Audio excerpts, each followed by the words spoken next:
Okay, we have 6 o'clock. Let me know when you're ready, sir. All right. Good deal.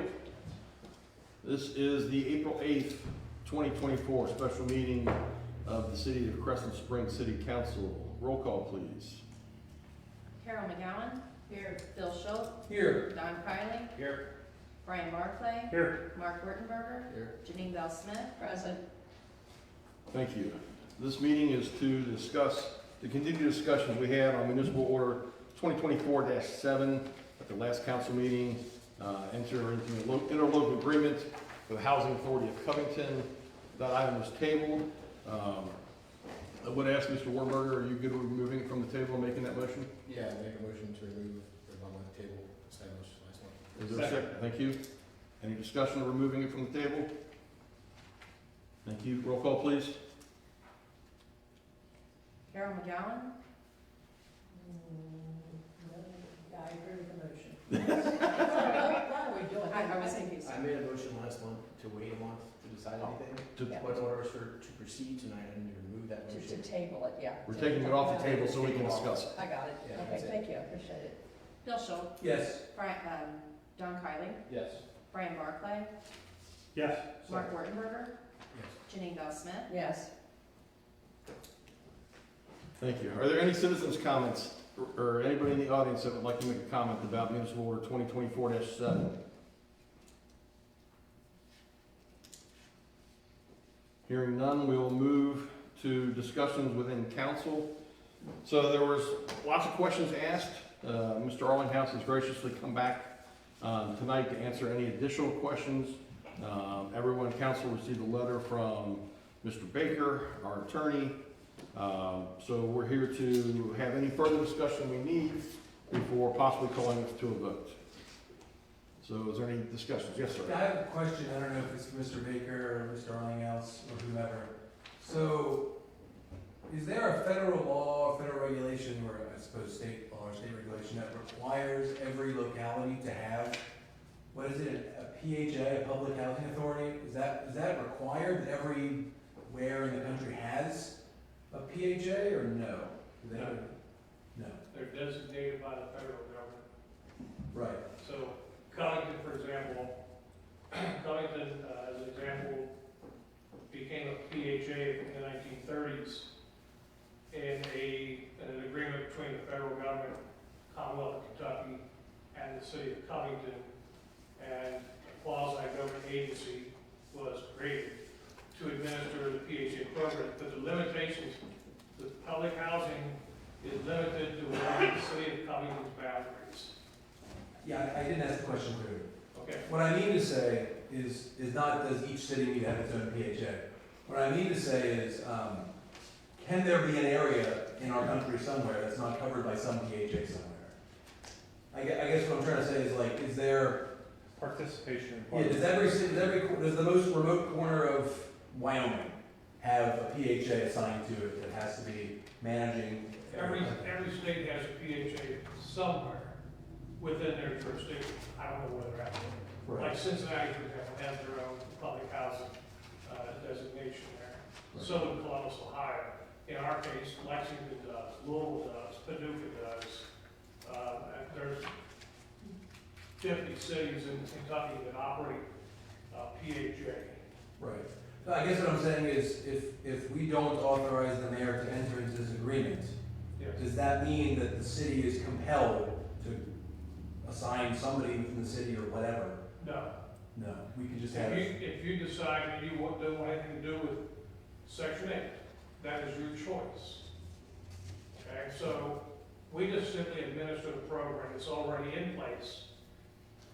But it's been in place with the city of Crescent Springs for 4 years. okay, So you'd be, on the flip side, saying, well, I don't think we want this anymore. right, If you choose to go that route, that's your call. I know one of your questions was, that I got today, was about, well, what happens to the residents with, and I think there was an assumption that they would be evicted. I will say it this way, it'd be up to the landlord to decide whether they want to evict the residents or not. If they can make other arrangements to pay their rent, I'm sure they'll let them stay. But on the other hand, you know, if they can't make the difference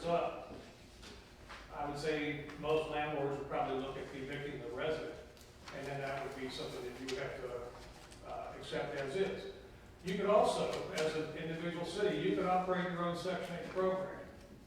Right. It's not cost effective. Right, yeah, of course. Right. Okay.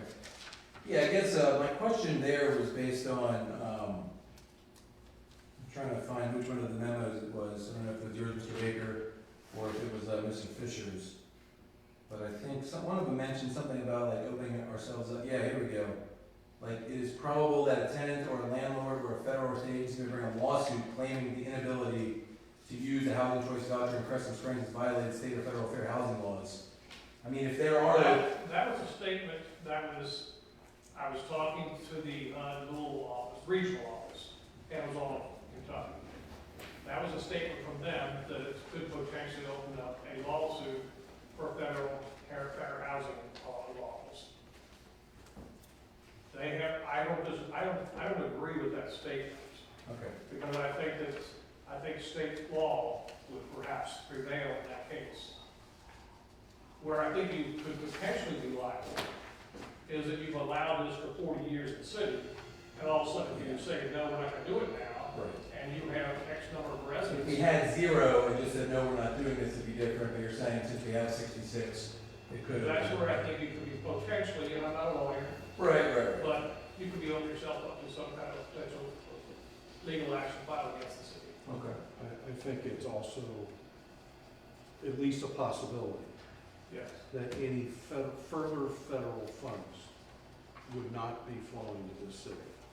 That's true too. We do receive federal funds, and so do, the regional, the fire, police, and I know police is Bill Hills, but it services Crescent Springs. I don't know if that overlay would cause an issue with Bill Hills, but, off the top of my head.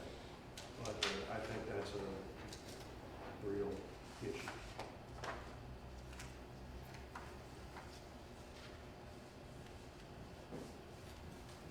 Any other comments or questions? Yes, I do. I know that House Bill 18 was actually basically passed and it was put on an emergency status, which means that the legislator wanted to get this out into the open to make sure that the cities or their counties knew the expectations. I have one here from Senator Damon Thayer, who is our senator.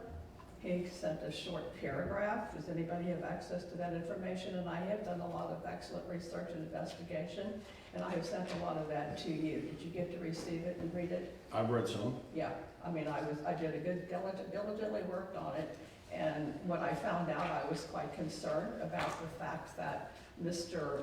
Biden has basically budgeted and allocated, this came from the White House briefing, over $175 billion to put to the House Choice Voucher Program.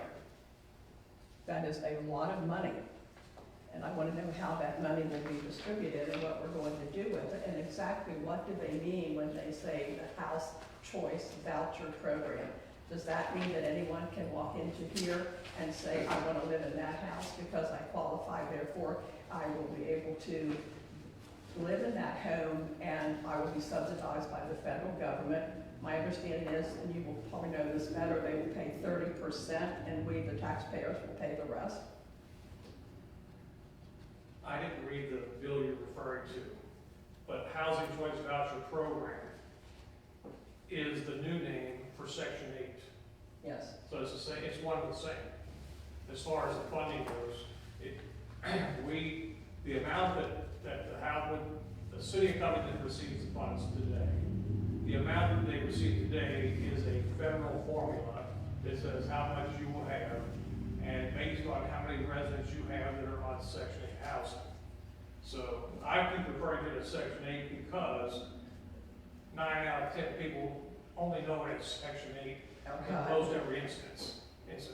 So, but I don't know what other question you would be wanting to know or answers for that. Well, I guess I'm concerned about the amount of money that Mr. Biden has budgeted towards this House Choice Voucher. And exactly what does that mean for us, with the people, with our taxpayers, and how we are going to afford this? That's a good question for Mr. Biden. I'm Well, not. he's not available, he doesn't answer many questions, but I thought maybe, Steve, you would have some answers for me. I don't know, I have no idea. Every year there's new allocation requests for funds, like programs for this, as well as everything else. You know, it goes through matches through with their budget, and sometimes Congress agrees with some things, sometimes they don't, and they have to cut back. The requests that they make, for example, in this case, with all housing choice and voucher funds, there's other funds that are all tied to housing programs. There has been some requests this past year for additional funds. To my knowledge, those amount increases were denied. So, now on the other hand, the fees for actually operating the program has been decreased by a certain percentage. So, but again, we're just the recipients of what's left. I have no desire to try to account for what the president's budget does. Well, I understand that, no one is, but it does raise a red flag to me. Have you been able to read Senator Dayer Thaman's legislative update on this program? I On didn't- House Bill 18, does anyone have a copy of that?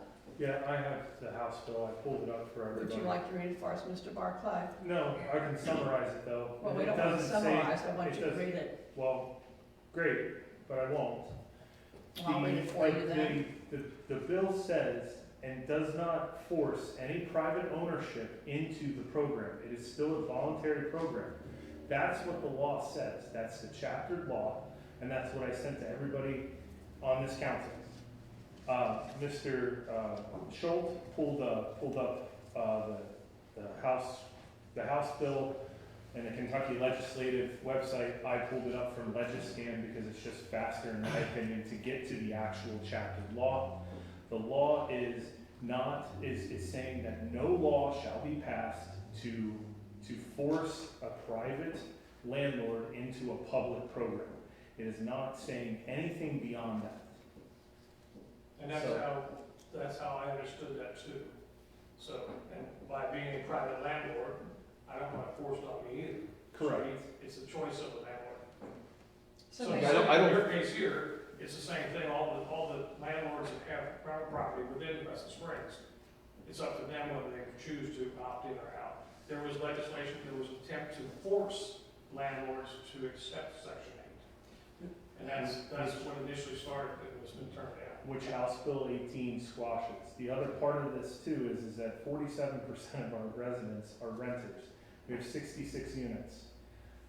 It's clear that nobody's being coerced into this program. And for a lot of landlords, it doesn't make sense for them to go into the program considering what market rents are and market rates are versus what the federal government subsidizes.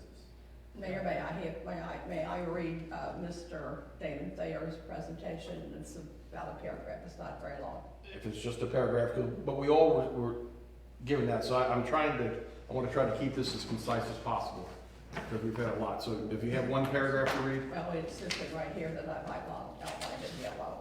I can't see the yellow from here, but if Well, it's I just, did send that to you, if it's so just- we could get it. It says the week, this is from David Thayer, the week marked the session's inaugural gubernatorial veto with House Bill 18. The governor's veto was nothing short of a dismissal of property owners' basic constitutional rights.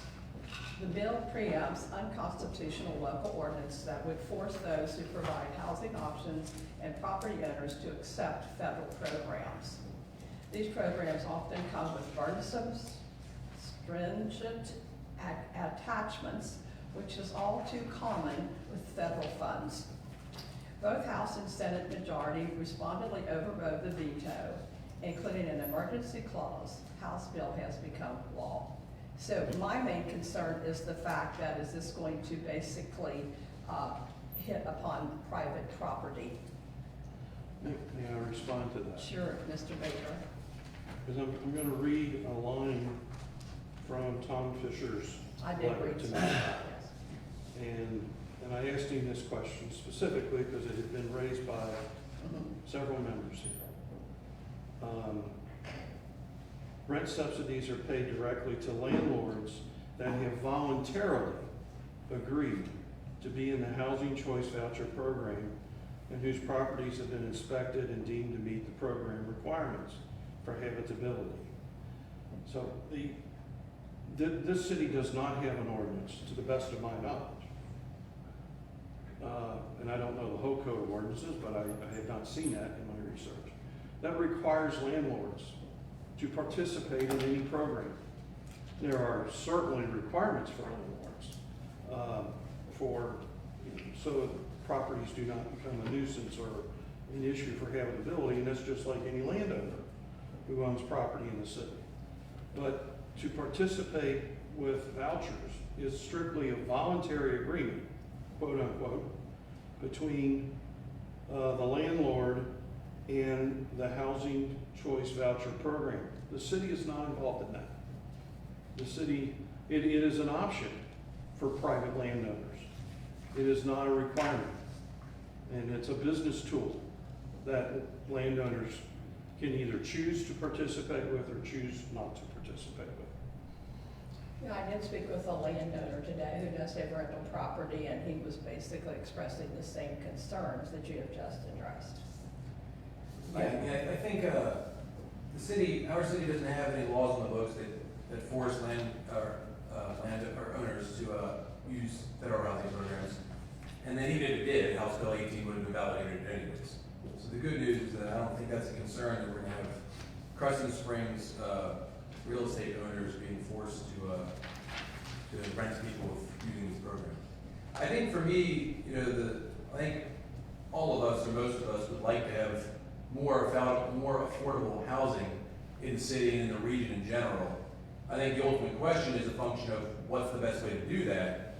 I mean, the status quo is we're just going to inject, what should be a landlord-tenant relationship where the tenant provides their own money to the landlord. We're going to inject tax dollars into there, which I would argue makes it more expensive, not less expensive. Ultimately, rent prices are higher. To me, the solution for making more affordable housing is increased supply. And certainly there's an element in Crescent Springs, but by having too much land available for development, where we specifically can't open up too much housing. But, like I said in the last meeting, if I want to create affordable housing, which I do, I think the way to do it is to make it less expensive to build and maintain houses, specifically through eliminating or reducing zoning requirements, as well as, increased development and all that. So, yeah, I just, again, taking the 10,000 view of this about affordable housing, I just don't see how injecting federal tax dollars into a rent equation makes it more affordable. I think it does the opposite. If you want to take a 30,000-foot view, this vote is about transferring an administrative body to another administrative body and not solving affordable housing. That's all that this is changing who the housing authority is from the city of Covington to the housing authority. It's not changing the program, it's not getting a seat on the board, it's not doing anything else. It's keeping what's in play because of the name change. This is an administrative change, nothing more, nothing less. So we can solve the problem. We can certainly move forward on how to make affordable housing in Crescent Springs, but canceling this program is not a step in that direction, no matter what anybody feels about the program. We all can argue about the program and whether we like it or not, but this vote is 100% about remaining in an interlocal agreement or not remaining in it. So the program is irrelevant. Let me ask you a question. I mean, so if these 66 units stop being, having their rent subsidized by federal tax dollars, the landlords are presumably going to sell the houses or try to rent somebody privately. Are you saying that the rent amount they're going to charge without the housing choice voucher is going to be higher or lower? I mean, I would say it's going to be lower. There's going to be more supply of rental properties. It's not going to drive the market rent down. Market rent's already above what Housing Choice Voucher Program already provides. Yeah, aren't there revenue, like rent control sort of like stipulations in this? Like how does the money factor into it? So I can't just basically say, hey, it's $10,000 a month rent for me, give me $3,000 a month from the government, and from your bank account, $7,000 a month subsidized. Like, does it work that way, or is there levers and so you can't? You're right on target. There is limitations. It's based on the fair market rents, but we are tied to the Cincinnati metropolitan area. So our rates we would charge here would be a different rate than they would charge in Louisville or Lexington or some other community. So ours are tied to the Cincinnati metropolitan area. Now, that said, so that's like a base number, but when the units are inspected, some of the units are just, they're in a manner, they're just average units.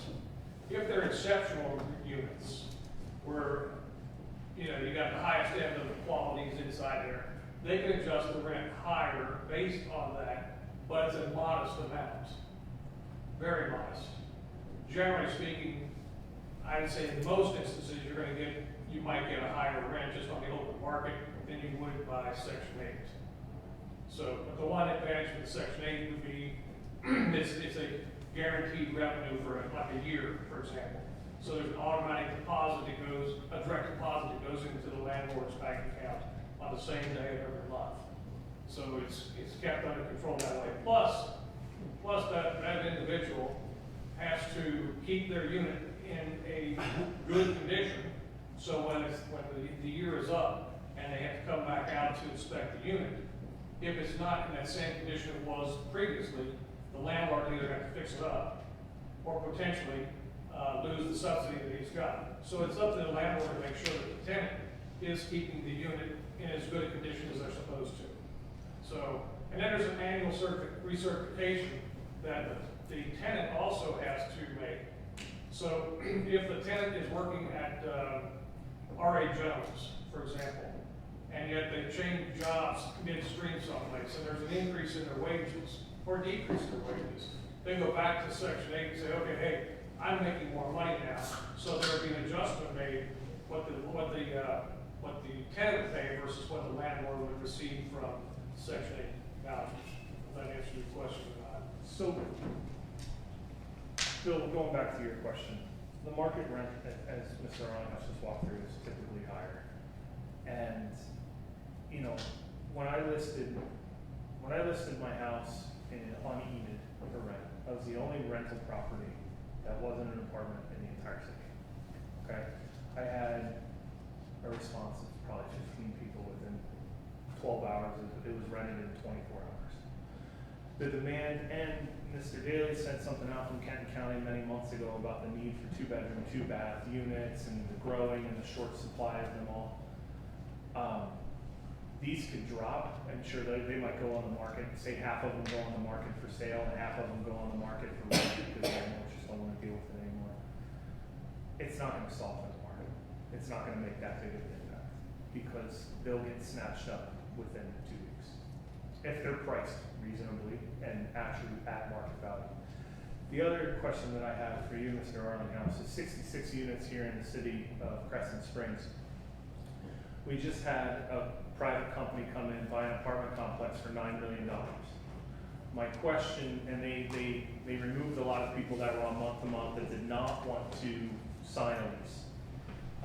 Don't want to get into their business model, don't care. In 2020, 2021, 2022, ballparking it, how has the number of Section 8 vouchers in the city of Crescent Springs gone? Has it increased, decreased, has it stayed steady? You know, did seeing that apartment complex change hands? Were there any kind of driving factors aside from COVID?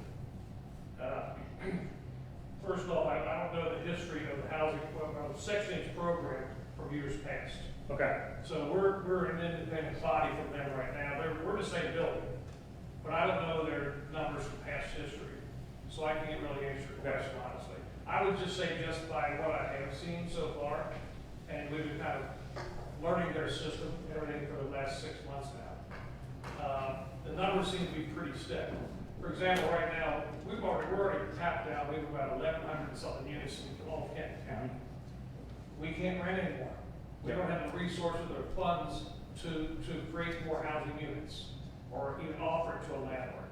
If you call today and say, hey, I'd like to see about putting my building over here and available for Section 8 housing, we can't get to a tenant because we don't have the resources.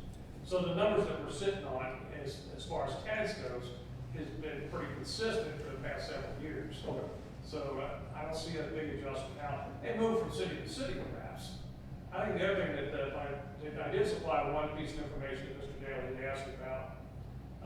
Initially, when there was a list of 20 questions or whatever it was, and I met here at the offices, the number of people who are either elderly Yeah. or disabled, Yeah, that was my question, about 37%, you said. 30, yeah, it was So up a to third- 30%. A third of these families are on assistance due to disability or fixing out. So that's I think that's a pretty telling number right there. So I have a question. I did look at the countywide cities. Looks like we've got about 5 cities that do not participate in this program. I think what it is some of the cities were not part of the initial 1983 agreement. And so those cities now are trying to get those on board as well. So right now, I don't know the exact number. Okay. I'm just trying to understand their reasoning for not participating in the program and why we should. So Edgewood's a perfect example of what you're saying, right? Well, like the other Edgewood side. wasn't there, are they part of it now? There is one resident that lives in Edgewood, or two, that's on Section 8. And there's one in Villa Hills. Don't ask me why. You know, I don't create the numbers. Villa Hills was not part of the original agreement either, I don't believe. But are both now? Pardon me? Are both signed on now? I don't know that Villa Hills had a sign on. City of Covington is getting most of those responses back to the city. And so I'm not sure exactly where they're at with the numbers at this point. I know I did, Fort Wright has a meeting coming up, I'm not sure exactly what day, but the mayor, I'm sorry, the city attorney, Tim Tyson, called me and asked a series of questions, similar like we're asking right here. And I know he was of the opinion that he felt Fort Wright would pass this without any further questions. So I know Fort Mitchell's on it. Lakeside Park was not, has not signed on yet, but they're supposedly looking at it as well. So not 100% participation, but nobody's declined your offer. Correct. Well, Mr. Arlinghouse, how would you basically mitigate any issues that concern private property and rental to these people that are in need for home choice vouchers? How would you mitigate that? What would you do? There's a, if there's an issue between a landlord and a tenant, It's not, you will not enter into it? our only involvement with that is the tenant has to fill out paperwork to make sure they're eligible. The landlord has to agree to the arrangement. Housing authority, where, for example, will come out and do an inspection, make sure the unit's okay, and that's our whole involvement. If the tenant has an issue, they have to deal with the landlord. So our issue, we're pretty much out of all that. If there was a number of complaints, we could contact the landlord. If there's something that's not being done and it's supposed to be taken care of, we can contact them to look into it. We can't make them do it. So for a point of clarification, exactly what do you do?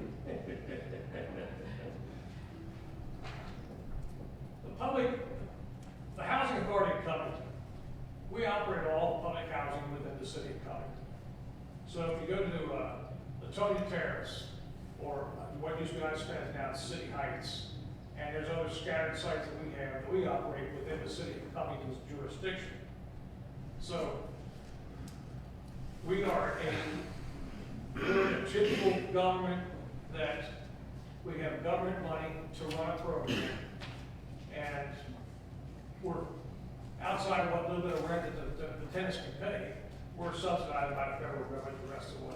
The biggest difference here is we are not as good of a landlord as a private owner would be. We can't monitor things as well as a private landlord could. So private landlords want to do some work in their building, renovate something or whatever. They don't have to go through all the federal steps that we have to go through, procurement wise. Ours are similar to what you all have to do when you want to do a procurement. So landlords aren't tied to that same level of bureaucracy. So just we're doing the same things, but they have a lot more freedom in how they do things as opposed to what we can do. You know, I think we discussed this at the parking lot a while back. What are you going to do with all those people in City Heights that you want to move them someplace else because that is prime property and the developer developers are just waiting in line to put a high-rise there. I'm not sure that's germane to this conversation, quite honestly. I have one family left out of 366 up there. And yes, we'll sell the land off. So that's pretty much empty up there now. Correct.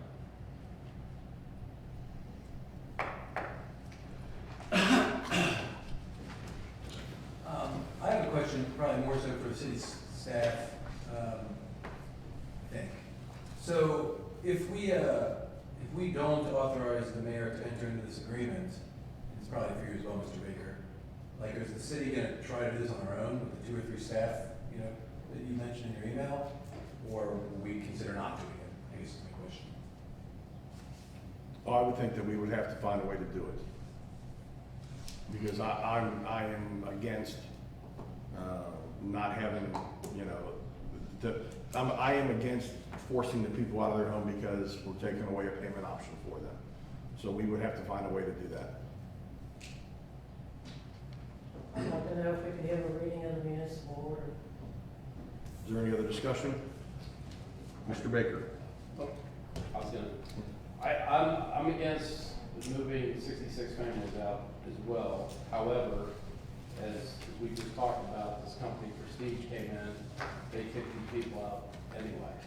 So that can happen at any time. So I kind of have mixed feelings on that. I think the crux there is private business versus city government. Same. Not allowing it, not being part of it. It's Sure, still, these landlords can sell their property at any time they want. So, And they can just choose to rent to the people as well. yeah. They don't need to take the federal money, they can rent it. yeah. I mean, that's assuming that the folks that are there today can afford it tomorrow when the sun comes up if this program ends. Because, I mean, realistically, market rent is gonna be around $1150 to $1,300, 2-bedroom, 2-bath. Is my ballpark right? Yeah. So let's just say they gotta pay 30% of that, so they're gonna pay $270. Then Mr. Arlinghouse is gonna stroke a check for $900. I would challenge anybody, any one of us, to find $900 in your pocket overnight. Yeah. No, just fixed income won't have that. No problem. I think the question is, would market rent be $1,100 if not for the federal government Yes. injecting some money currently? 100% yes, because if you look at the fact that there's 1,100 units in the county right now, and you look at the amount of rental properties that you have in the county, it's not driven by housing choice voucher programs. It's driven by private ownership and people who don't participate. So yes, 100% yes, the rents would not come down. So, yeah, so your point is that federal tax dollars being injected into the rent of around 1,000 people in Kenton County doesn't affect the market. The market just does what it does, and the tax dollars don't revert it at all. Yes, that is, yeah. You're saying it's, yeah, it's Just the scale of it. Yeah, how many people did you say earlier were renting in the city? There's 66 units in the city. Yeah, but no, overall. Oh, frankly, 47%. what are we? 40% of our population are not owner occupied. 2,000 people overall, Yeah. 66. Yeah, about 2,000 people in the city are renters out of 66 families. Now that could be 240 people. Right. So, Yeah, he's saying units, right? You're saying 2,000 units. no, 47% of Crescent Springs population as a whole are non-owners, are renters. There are 66 housing units. Yeah, but you don't know the total number of rental units. No, there are 66 rental Right, units. he's asking the total. The total base in the city, not just. Oh, I'm sorry. No. I want to know percentage. Probably somewhere around 1,000, I guess. Can I ask what this got to do with the administration of the Section 8 program? Because he's arguing that by taking this away, it's going to increase the rent around here. And if there's 1,000 units and only 66 are impacted, how can that sway the overall market? Is what I'm trying to get at. Raise I'm arguing or it's gonna lower. decrease the rent. Yeah, raise or lower, change the market. I think it'll lower. And, you know, being in the industry and looking at what the actual demographics of it are and what the units are and what the market rents are and all of the other sides of that, the market's gonna be the market. Well, I think if these tenants, these 66 units could rent it privately for $1,100 right now, they would do that. Yeah, but he's saying they're running for more, and I would be inclined to Why, do why that. would a private landlord take 1,100 when they can take when they can get 1,400 easily? Because I'm gonna take 1,100 from Mr. Arlinghouse, and then I'm gonna take an agreement off to the side for 250 or 300 more to pay for those tenants, which a lot of private landlords do in the program. So that market rent, the landlord's still being made whole to the market regardless. So it still matches what the market would be. You're not changing an $1,100 unit immediately into a $1,400. You're not doing it. So it stays the same. No, what I'm saying is that if these 66 landlords could go get the $1,100 a month as an example, without federal tax dollars injected, they would presumably do it, or some higher amount. But they can't, because they don't, and since they don't want to accept lower monthly rent, they're saying, I'll take tax money to get me whole. I'm saying if there were these tax Or dollars, just they're be nice renting you low. people, they can just be nice people. No, who take that's, less than I can tell It's you, one way to view it. We're just talking to speculations now. Right, but that's contrary to. Well, I'm just trying to get at, what are the total units, because I believe it's not gonna swing the needle either way, is what I was trying to get at. Mark, I'm with you. It's not, the market's gonna be the market. It's probably something like 66 on 1,000 units. we might Yeah, guess. which would be what? Not much. About 5% at least, right? Yeah, and so that can swing the market 5%? Yeah. I don't think so. May I proceed? Yes, please read. Thank you. Municipal Order 2024-7, a municipal order of the City of Crescent Springs, Kentucky, authorizing the mayor to enter into an interlocal agreement with the Housing Authority of Covington, Kentucky, regarding management oversight of housing choice voucher program. Whereas the City of Crescent Springs has entered into an interlocal agreement with the City of Covington to manage oversight of the Housing Choice Voucher Program, formerly known as Section 8, the HCV program, since 1983. And whereas the City of Covington is transferring management oversight of the HCV program to the Housing Authority of Covington, Kentucky, a municipal housing authority, a public body, organized under KRS Chapter 80, HAC. And whereas HAC requests that all participating cities now enter into a new interlocal agreement so that the program can be administered by HAC effective July 1, 2024. And whereas HAC cannot provide services outside of the boundaries of the City of Covington, Kentucky, without the consent of other cities, including the City of Crescent Springs, Kentucky. And whereas the interlocal agreement is essentially the same as the agreement that Crescent Springs has had with the City of Covington since 1983. And whereas the City Council and the Mayor have determined that maintaining the HCV program on a countywide basis is in the best interest of the residents of Crescent Springs, saving resources that would otherwise need to be expended.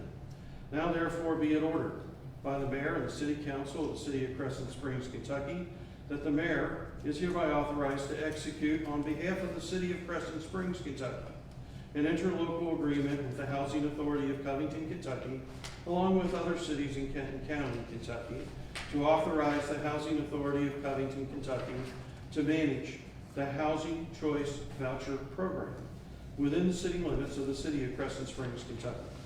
I make a motion to approve municipal order 2024-7. I second it. Any additional conversation? Just one. I would like to ask Mr. Barclay to abstain from voting on this, since you own property in the city. I think it's conflict of interest. Mr. Baker, do you agree that it's a conflict of interest even though I'm a non-participating member? I think the fact that he's a non-participating member does not require him to abstain. Currently. Currently, yes. I mean, my property's under lease. No, I understand that. And any of us, quite honestly, could become a participating member at some Sure. time.